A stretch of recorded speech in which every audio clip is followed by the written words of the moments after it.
seguir hablando, como les dije el día de ayer, acerca de las alabanzas. Vamos a ver nuestro primer capítulo, lo vamos a ver en el libro de Nehemías 12:46. Y dice así: porque desde el tiempo de David y de Asaf, ya de antiguo había un director de cantores para los cánticos y alabanzas y acción de gracias a Dios. Hermanos, si nosotros nos fijamos bien, podemos apreciar que en el Antiguo Testamento fue donde surgió el primer director de cantores, el primer director que dirigía a los cantores. No fue, hermanos, de repente podemos pensar que fue en el tiempo de Beethoven, fue en el tiempo donde en la época clásica, de la música clásica, ¿no? No, hermanos, fue en la Biblia, fue el primer director fue, ¿no?, David. Y vemos, hermanos, cómo es que aquí surge el primer director, ¿no? Él fue el primer director de la alabanza. Vamos a seguir viendo, hermanos, otro pasaje en lo que es en Primera de Crónicas 23:5. Dice: además, 4,000 porteros y 4,000 para alabar a Jehová, dijo David, con los instrumentos que ha hecho para tributar alabanzas. Aquí podemos, hermanos, apreciar, si ustedes ven, una cantidad de personas, la cantidad de personas que en esos tiempos alababan a Dios. No era de 10, no era de 15, de 20, de 30, de 50, ni de 40, ni de 100. Era de 4,000 personas que alababan a Dios. David formó el primer ministerio de alabanza. No fueron pocos, fueron muchísimos. A dirigir a 4,000 personas, hermanos, hay que tener nociones de música, hay que tener nociones de lo que es el canto, del compás, de la melodía y de todos los elementos de la música, ¿no? Entonces, David tenía conocimiento, y más adelante vamos a ver acerca de este punto. Entonces vemos, hermanos, esta cantidad, ¿no? Vamos a ver Primera de Crónicas 25:7. Bien, hermanos, ¿la encontraron? Leamos. Y dice así la palabra del Señor: el número de ellos con sus hermanos instruidos en el canto para Jehová, todos los aptos, fue 288. Hermanos, vemos aquí que en este tiempo, pues, eran instruidos en la formación musical. No fueron personas empíricas, ¿no? Fueron instruidos en lo que es el aspecto musical. Miren, si nosotros nos vamos al versículo anterior, que me estaba faltando decirlo, dice que David había hecho instrumentos, ¿no?, para alabar a Dios. Dice, con los instrumentos que le he hecho para tributar alabanzas. Vemos, hermanos, que David era una persona bien preparada, era una persona que sabía de lo que es la música, tenía esa creatividad para hacer instrumentos musicales. Nosotros podemos pensar que en estos tiempos vemos, ¿no?, que hay instrumentos muy sofisticados, hay instrumentos hermosísimos. Pero no solamente es en estos tiempos, sino en los tiempos antiguos, en los tiempos del Antiguo Testamento. Podemos ver cómo David pues hizo los instrumentos, se preparó David en lo que es la música. Habían tenido una formación musical, ¿no?, porque eran instruidos en el canto, ¿no? Eran instruidos en el canto. Eran personas que sabían de canto, sabían cómo tenían que impostar, sabían cómo vocalizar, cómo respirar y todo eso, ellos sabían.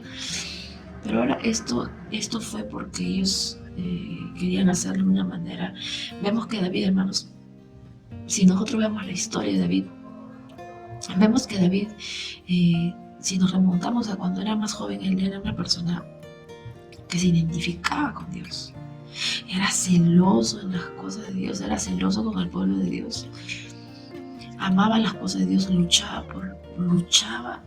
por la causa de Dios, ¿no? Pero sin embargo, miren cómo toda persona, como todo ser humano, tuvo su caída, tuvo su fracaso. Pero esa esencia que él tenía de querer agradar a Dios seguía en él, no se había apartado, no se había echado a un lado. Sabemos pues que él tuvo, por historia sabemos que él fue una persona que de un momento pues la tentación vino a su vida y él cayó en el pecado de adulterio, cayó en el pecado de que asesinó incluso al esposo de Betsabé para estar con ella. Vemos dos pecados gravísimos que él hizo, ¿no? Y aparte también que hubo otras cosas más, ¿no? Como que tenía que censar al pueblo y eso algo que no estaba permitido. Entonces vemos, hermanos, que David tenía su esencia, esas fuerzas de querer agradar a Dios. Pero en su momento también vemos que él falló a Dios, pero nunca dejó de amarlo, ¿no? Entonces, ¿se imaginan ustedes amar a Dios de esa manera y después fallarle? No, yo pienso que él, y es así, ¿no? A él le dolió mucho haberle fallado a Dios y se arrepintió con todo su corazón y con toda su alma. Y Dios lo restauró, Dios lo perdonó. Y por eso Dios testificó a David y dijo que David era conforme al corazón de Jehová. Uno puede decir, pero ¿cómo Dios va a permitir esto? ¿No? Porque hoy día vemos de repente que alguien falla y alguien se equivoca y alguien dice, bueno, pues se falla, ¿no? Como todos podemos hacerlo, todos estamos propensos a fallar. Y podemos juzgar y podemos decir, mira, pero como esta persona ha hecho tal cosa y mira cómo ahora él está así, ¿no? Canta y alaba y predica ¿no? Pero hermanos, todos tienen derecho a volver a Dios. Y vemos cómo Dios lo restituyó a él, lo puso como rey, lo puso como, bueno, él era rey antes de fallarle, pero los hermanos, él era el director del ministerio de alabanza, él era preparado, Dios le había dado una sabiduría en lo que es la música, ¿no? Entonces vemos que él quería esto para los que cantaban, quería prepararse. Ahora él lo hacía para agradar a Dios, lo hacía para... Vemos, hermanos, que cuando él falló, él quería volverse a Dios con vehemencia, quería volver a Dios como antes, ¿no? Entonces eso era el corazón de David. Y él, hermanos, como director, entonces él también quería lo mismo para el ministerio, ¿no? Imagínense si él quería ser así y lo que él dirigía, que era el ministerio. ¿Ustedes creen que él no habría querido que todos los que están ministrando las alabanzas tendrían también este corazón arrepentido? Por supuesto que sí. Bien, entonces eso era lo interno, pero también era lo externo. Vamos a ver, hermanos, esto más adelante, ¿no? Vamos a ver, hermanos, en Primera de Crónicas 25:1. Dice, asimismo David y los jefes del ejército apartaron para el ministerio a los hijos de Asaf y de Hermán y de Jedutún para que profetizasen con arpas, salterios y címbalos, y el número de ellos eran hombres idóneos para la obra del ministerio. Hermanos, aquí vemos que la profecía también existía en estos tiempos. Y la profecía, hermanos, la alabanza era parte de la profecía. Ellos cuando profetizaban también empezaban a tocar los instrumentos para alabar a Dios, ¿no? Vemos como un punto muy interesante. Y dice así, los levitas cantores, todos los de Asaf, los de Hermán y los de Jedutún, juntamente con sus hijos. Estas personas tenían vestimentas muy especiales. Miren, yo les voy a mostrar aquí una representación acerca de cómo eran más o menos sus vestidos de estas personas que alababan a Dios. Si lo pueden ver ahí, ¿no? Si lo pueden observarlo, ¿no? Miren el detalle que ellos tenían, muy importante, ¿no? Lo vemos ahí, hermanos. Bien, entonces miren cómo es que estas personas, como les decía en un momento, pues se preocupaban por lo interno, pero también se preocupaban por lo externo.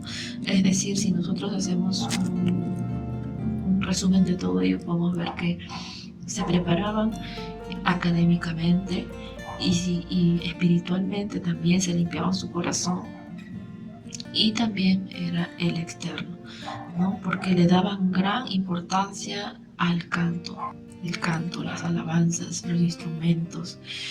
Era una parte muy, muy importante. Bien, hermanos, hemos culminado. Gracias, hermanos. Y nos vemos el día de mañana. Vamos a ver ya nuestro último punto acerca de las alabanzas en el Antiguo Testamento. Muchas gracias. Buenas tardes, hermanos. Vamos a cantar una alabanza al Señor que lleva por título Te alabaré, Jehová.